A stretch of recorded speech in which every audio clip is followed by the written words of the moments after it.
So can you kind of take us back? I know there's a new story today, but like kind of like take us back and tell us a little bit about your beginnings. Yeah. So, I mean, the early beginnings is I was always an entrepreneur, right? So I was the kid who was selling candy on the bus, or I would like even at a younger age would color pictures and walk around the neighborhood and sell them to the neighbors. I love it. Yeah. Always trying to hustle to figure out, how to make a buck. I grew up in Northeast Ohio. And so when I moved to college, that kind of continued. I started a magazine, I did nightclub promotions, and I kind of realized the network that you build is the value, right? And so there was one specific point that kind of put me on this trajectory, which was there was a guy in town who was selling a vodka in Ohio, and the way he was distributing it, he didn't have access to a lot of the top bars and nightclubs. And the woman who worked for that company, I knew, and she called me and she's like, you promote all these clubs, you know all these people, will you take this guy around? I was like, sure.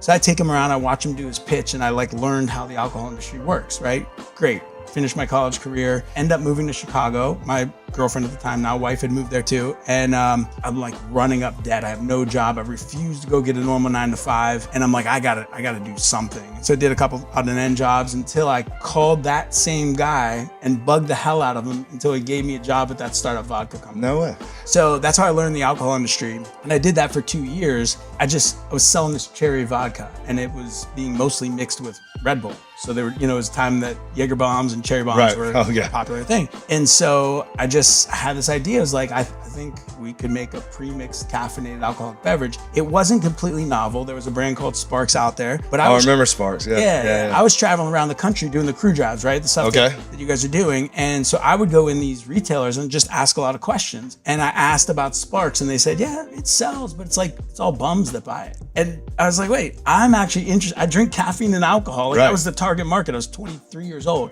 And I was like, I think I could do this. And so that was in my mind. And what really sparked the inception of the company is I went to a comedy show in Chicago, and it was a BYOB thing. And my wife and I, girlfriend at the time, driving, we stop at a liquor store. She runs in, she comes out, she has Smirnoff Ice. I'm like, what do you get Smirnoff? She's like, well, I wanted to get a Red Bull and vodka, but it's just the two of us. I didn't want to buy a whole bottle. Right. And so I tell her this idea, and she's like, yeah, okay, let's go to the show. Totally dismisses me. Okay. And that's probably the motivation I needed. In my mind, I'm like, I'm doing this. So the long story short, I called two buddies from college, and maybe 6 months later, we started a company called Fusion Projects, which went through multiple products and iterations. But what we're most known for is we created For Loko. So going back to your wife saying, kind of dismissing it, is that part of what gets you going? Is people telling you or dismissing or saying you can't do something? Yes, it motivates me. If you challenge me, I will try to step up and prove you wrong.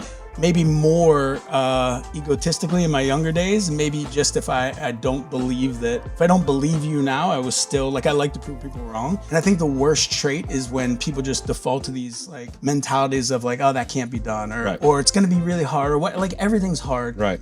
Everything's going to be difficult to do, but if I believe in it, I'm going to do it. And so yes, that was a huge.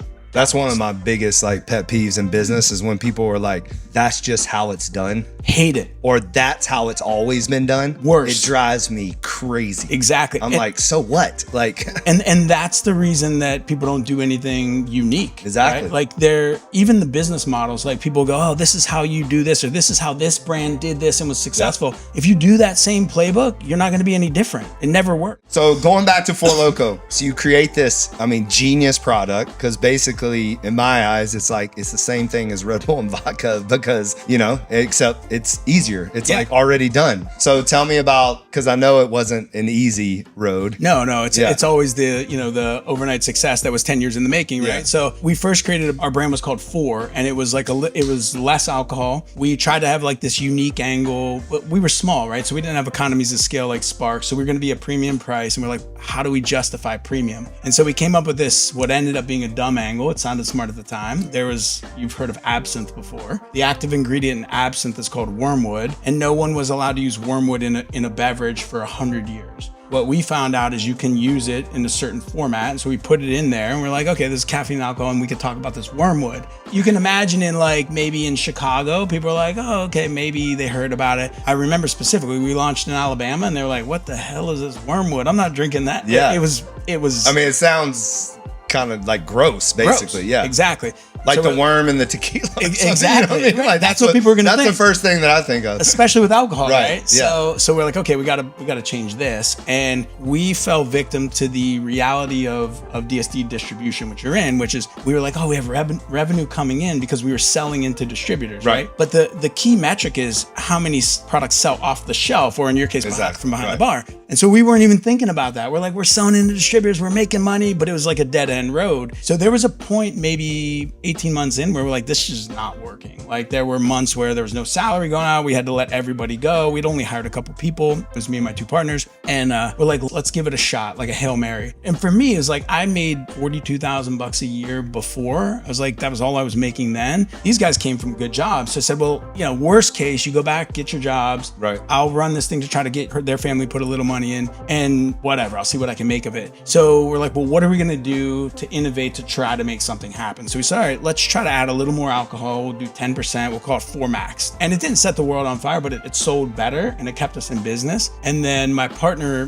who lived in Arizona was out on the West Coast with those distributors, and he saw this other brand come out in a 24-ounce can at 9.9% alcohol. And he called, he's like, we need to do this. I'm like, nobody can drink 24 ounces of stuff. Like, honestly, I was dead against it, right? But it was like, what do we have to lose? So we're like, it was so like nonchalant. It was like, what are we going to call it? I don't know. This shit's crazy. Let's call it Four Loko. What's it going to look like? I don't know. Let's throw a camo pattern on it. Like, okay, cool. So y'all literally, like, the name just was like, we'll just call it Four Loko. Like, there wasn't a whole lot of like real thought into no thought, like no brand. It's actually, I love the name. Like, but this is my theory now, because I've launched companies since. My wife launched a company, and you spend so much time thinking about the name, and there are brands that the name really matters and resonates. Like No Days Off with water, like really makes sense. But most brands, like the name is not cool until the product becomes cool. Four Loko is actually a stupid name in my mind, but once the product got really popular, it became this really iconic, cool name, right? It was a desperation play.